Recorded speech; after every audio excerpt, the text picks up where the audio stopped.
Good morning students. आज हम लोग एमकॉम फाइनल का जो हमारा सब्जेक्ट है cost analysis and cost control, उसका चैप्टर है हमारा लागत मात्रा लाभ विश्लेषण एवं सम-विच्छेद विश्लेषण, उसको पढ़ेंगे। लागत मात्रा लाभ विश्लेषण क्या है? जब एक संस्था उत्पादन कार्य करती है तो जब भी वह वस्तु का उत्पादन करेगी तो उसकी लागत, उसकी कितनी मात्रा उत्पादित की जाए, कितना लाभ होगा, इन तथ्यों का विश्लेषण करना उसको आवश्यक है। और उसे एक ऐसी मात्रा का निर्धारण करना आवश्यक है जहाँ पर लागत और जो उसके लाभ है, लाभ लागत दोनों बराबर हो जाए। तो इस प्रकार लागत मात्रा लाभ का विश्लेषण करने से एक संस्था अपना उत्पादन का स्तर निर्धारित कर सकती है और अनुकूलतम लाभ प्राप्त कर सकती है। लागत मात्रा लाभ विश्लेषण लागतों में होने वाले परिवर्तन के संबंध में जब उत्पादन या विक्रय से होने वाले लाभ के साथ साथ स्थापित किया जाता है तो ऐसे संबंध को लागत मात्रा लाभ संबंध कहा जाता है। लागत मात्रा लाभ संबंध के संबंध में ये जानकारियाँ प्राप्त की जाती है कि कौन सा उत्पाद अधिक लाभकारी होगा, विक्रय मूल्य में कमी करने पर लाभ पर क्या प्रभाव पड़ेगा, विक्रय की मात्रा में परिवर्तन करने पर लाभ पर क्या प्रभाव पड़ेगा, उत्पादन मिश्रण में परिवर्तन करने पर लाभ पर क्या प्रभाव पड़ेगा, या आप संस्था में वर्तमान में संयंत्र हैं और अधिक संयंत्र का विस्तार करना चाहते हैं तो उससे लागत मात्रा और लाभ पर या विक्रय पर क्या प्रभाव पड़ेगा। नीति निर्माण एवं लाभ नियोजन के लिए इन घटकों में से प्रत्येक घटक का प्रभाव अत्यधिक आवश्यक होता है, क्योंकि वास्तविक और बजट में निर्धारित लाभों में अंतर निम्नलिखित घटकों में परिवर्तन के फलस्वरूप ही होता है, जैसे विक्रय मूल्य, विक्रय मात्रा, परिवर्तनशील लागत, स्थायी लागत, उत्पादन मिश्रण आदि। अर्थात इन घटकों में से किसी भी घटक में परिवर्तन होता है तो आपके लाभों पर इसका प्रभाव होता है। लाभ नियोजन के लिए इन सभी घटकों पर विचार किया जाना आवश्यक है। सम-विच्छेद विश्लेषण बीईपी एनालिसिस क्या है? सम-विच्छेद विश्लेषण लाभ नियोजन के लिए परम आवश्यक है, क्योंकि व्यवसाय में जब एक संस्था उत्पादन कार्य करती है तो उसे एक ऐसा बिंदु निर्धारित करना आवश्यक होता है, उत्पादन का एक ऐसा स्तर ज्ञात करना अत्यंत आवश्यक होता है जहाँ पर लागत और लाभ बराबर हो जाते हैं। सम-विच्छेद विश्लेषण से आशय उस स्तर के निर्धारण से होता है जिस पर कुल आगम कुल लागत के बराबर होती है। इसके अंतर्गत किसी निश्चित कार्य स्तर पर संभावित लाभों को निर्धारित करने हेतु लागत को उसके स्थायी और परिवर्तनशील घटकों में विश्लेषण करने की पद्धति से होता है। सम-विच्छेद विश्लेषण सीमांत लागत लेखांकन की वह प्रविधि है जिसके अंतर्गत व्यवसाय के पूर्वानुमान और पूर्व कार्य निष्पत्ति के परिणामों के मूल्यांकन के लिए एक आधार प्रदान किया जाता है। सम-विच्छेद विश्लेषण के अंतर्गत विक्रय की उस मात्रा का निर्धारण किया जाता है जहां पर कुल आगम कुल लागत के बराबर होती है। इस प्रकार सम-विच्छेद विक्रय की मात्रा का निर्धारण करने वाला एक स्तर है जहां संस्था को न तो लाभ होती है न हानि होती है, लागत और लाभ दोनों बराबर होते हैं। सम-विच्छेद विश्लेषण के अंतर्गत विभिन्न विद्वानों ने परिभाषाएं दी हैं। जी.आर. कोनिग-शील्ड के अनुसार सम-विच्छेद बिंदु वह बिंदु होता है जिस पर विक्रय आगम वस्तु के निर्माण और विक्रय की कुल लागत के बराबर हो और कोई लाभ अथवा हानि नहीं हो। सम-विच्छेद बिंदु की गणना। सम-विच्छेद बिंदु की गणना में सबसे पहले है समीकरण विधि। इसमें हम लोग देखेंगे कि sales is equal to variable cost minus fix cost, variable cost plus fix cost है, या अर्थात सेल्स यहाँ पर लागत के बराबर है। विक्रय के इस स्तर पर न तो लाभ होता है और न हानि होती है। इसे इस प्रकार व्यक्त कर सकते हैं, BEP sales is equal to fix cost plus variable cost, अर्थात विक्रय का वह स्तर जहाँ पर दोनों प्रकार की लागतें हमारी निकल जाती है, वो है मतलब उस स्तर से उन लागतों का पूरा जो खर्चा है वह निकल जाता है। विक्रय का वह स्तर बीईपी सेल्स होता है हमारा। दूसरा सूत्र है हमारा sale price into units minus fix cost plus variable cost per unit into volume. अंशदान प्रविधि विधि के अंतर हम लोग देखते हैं कि अंशदान क्या है। अंशदान से आशय है कि सेल्स माइनस वेरिएबल कॉस्ट, यह हमारा अंशदान कहलाता है।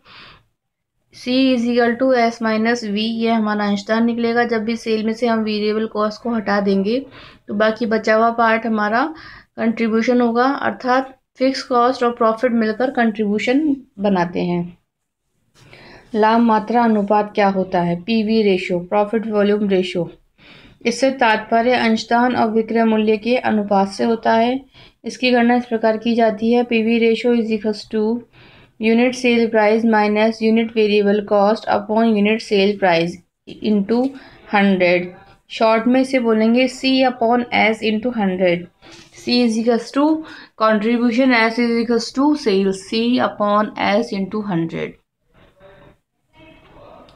C is equals to S into PV ratio, इस प्रकार भी निकाल सकते हैं और इस प्रकार भी निकाल सकते हैं। Sales for desire contribution is equals to C और फिर F plus P upon PV ratio into 100।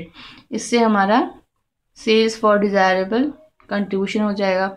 समविच्छेद बिंदु 3 रूप में प्रस्तुत किया जा सकता है। जैसे विक्रय राशि के रूप में हम लोग देखेंगे समविच्छेद बिंदु BB sales is equals to F upon PV ratio into 100। F से आशय है fix cost, upon PV ratio करेंगे इंटू 100 करेंगे तो हमारी बीईपी सेल्स राशि में आ जाएगी। और अगर हम बीईपी सेल्स इन यूनिट्स में जाते हैं तो F upon contribution per unit करेंगे। कार्य क्षमता के रूप में अगर हमें बीईपी सेल्स इन परसेंटेज निकालनी है तो BEP sale upon sales at 100% capacity लिखेंगे। अब हम लोग देखते हैं एक एग्जाम्पल है हमारे पास। एक व्यक्ति राज्य स्तर पर एक मेले में एक खिलौना रॉकेट बेचने की योजना बनाता है और इन रॉकेटों का वह 5 रुपये प्रति रॉकेट की दर से क्रय कर सकता है और उसे बिना बिके रॉकेटों को लौटाने के लिए विशेष रियायत भी होगी। मेले में दुकान का किराया 500 रुपये है, पेशगी देना होगा। रॉकेट 9 रुपये प्रति रॉकेट की दर से बेचा जा सकेंगे। इस प्रकार हम लोग देखते हैं कि हमारी इसकी लागत आ रही है 5 रुपये और हमारा फिक्स कॉस्ट पड़ रहा है 500 रुपये किराया और हमारा जो सेल प्राइस है वह 9 रुपये प्रति रॉकेट है।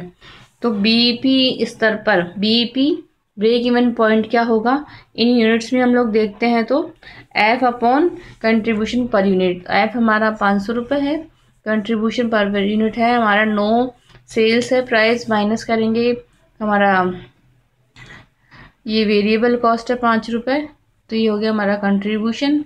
इसको डिवाइड करेंगे 500 अपॉन 4 करके 125 रॉकेट पर वह विक्रय की मात्रा है, वो है बीईपी पॉइंट हो गया हमारा, जहाँ पर हमें न लाभ होगा न हानि होगी। नेक्स्ट एग्जांपल हम लोग देखते हैं कि हमारे पास सेल्स है 2 लाख, वेरिएबल कॉस्ट है हमारी 1,20,000 12 रुपये पर यूनिट के हिसाब से, और हमारा ये है फिक्स कॉस्ट है हमारी 60,000। तो वेरिएबल कॉस्ट और फिक्स कॉस्ट मिला के हमारी हो गई 1,80,000। सेल में से साथ दोनों कॉस्ट हटाइए हमने तो हमारा प्रॉफिट हो गया है 20,000। अब यहाँ बोल रहा है समविच्छेद बिंदु की गणना कीजिए। समविच्छेद बिंदु हम अगर राशि में निकालते हैं तो सबसे पहले हमें पीवी रेशो निकालना होगा। पीवी रेशो के लिए हम लोग देखते हैं सेल्स माइनस वेरिएबल कॉस्ट, सी कहते हैं उसे, C अपॉन S करेंगे तो 8 रुपये अपॉन 20 रुपये इंटू 100 करा तो 40% हमारा पीवी रेशो हो गया है। अब हम लोग बीईपी सेल्स देखते हैं तो ये ऐसे निकलेगी F upon PV ratio into 100। F से आशय है फिक्स कॉस्ट तो वह हमारी है 60,000 रुपये। 60,000 डिवाइड बाई 40 इंटू 100 अगर हम लोग करते हैं तो ये 1,50,000 रुपये हमारी बीईपी सेल्स आएगी। और हम लोग बीईपी सेल्स इन यूनिट्स में चाहते हैं तो F upon contribution per unit होगा। 60,000 अपॉन कंट्रीब्यूशन पर यूनिट है हमारा 8 रुपये, तो ये आ गई हमारी 7,500 यूनिट्स। इसके बाद हम लोग देखते हैं सुरक्षा सीमा क्या होती है। सुरक्षा सीमा सेल्स में से यदि हम लोग बीईपी सेल्स को यदि लेस कर देते हैं तो वह हमारी सुरक्षा सीमा कहलाती है। सुरक्षा सीमा से तात्पर्य है कि वर्तमान बिक्री और समविच्छेद बिंदु में होने वाली बिक्री से कितनी अधिक है। इस प्रकार यह सीमा बताती है कि यदि बिक्री इस राशि से यदि कम हो जाए तो संस्था को हानि नहीं होगी। इसे इस प्रकार व्यक्त करते हैं margin of safety in units is equals to sales in unit minus BEP sales units. विक्रय राशि के रूप में मार्जिन ऑफ सेफ्टी है प्रॉफिट अपॉन पीवी रेशो, या प्रॉफिट को हम लोग कर सकते हैं fix cost plus profit upon PV ratio minus F upon PV ratio is equals to profit upon PV ratio. ये इस प्रकार हमारा सूत्र बना है। विक्रय परसेंटेज के रूप में सुरक्षा सीमा इस प्रकार निकालेंगे, margin of safety in percentage is equals to current sales minus BEP sale upon current sales into 100। वैकल्पिक सूत्र के रूप में इस प्रकार निकालेंगे, प्रॉफिट अपॉन कंट्रीब्यूशन इंटू 100। सुरक्षा सीमा की मात्रा किसी व्यवसाय की सुदृढ़ता की सूचक होती है। यदि सुरक्षा सीमा की मात्रा बहुत कम है तो विक्रय या उत्पादन में थोड़ी सी कमी होने पर व्यवसाय में हानि होगी। इस प्रकार सुरक्षा सीमा यदि सामान्यतः स्थायी व्यय अधिक होने पर सुरक्षा सीमा कम होती है, अतः जहाँ स्थायी व्यय अधिक हो क्रियाशीलता का स्तर वहाँ ऊंचा होना आवश्यक है। सुरक्षा सीमा को सुधारने के लिए निम्नलिखित उपाय किए जा सकते हैं। क्रियाशीलता के स्तर में वृद्धि की जा सकती है, विक्रय मूल्य में वृद्धि की जाए, स्थायी और परिवर्तनशील लागतों में कमी की जाए। विक्रय की विभिन्न मात्राओं पर लाभों की गणना किस प्रकार करेंगे। इसका फॉर्मूला है कि profit is equals to sales minus variable cost और फिक्स कॉस्ट का टोटल। या नेक्स्ट फॉर्मूला है profit is equals to sales into PV ratio minus fix cost.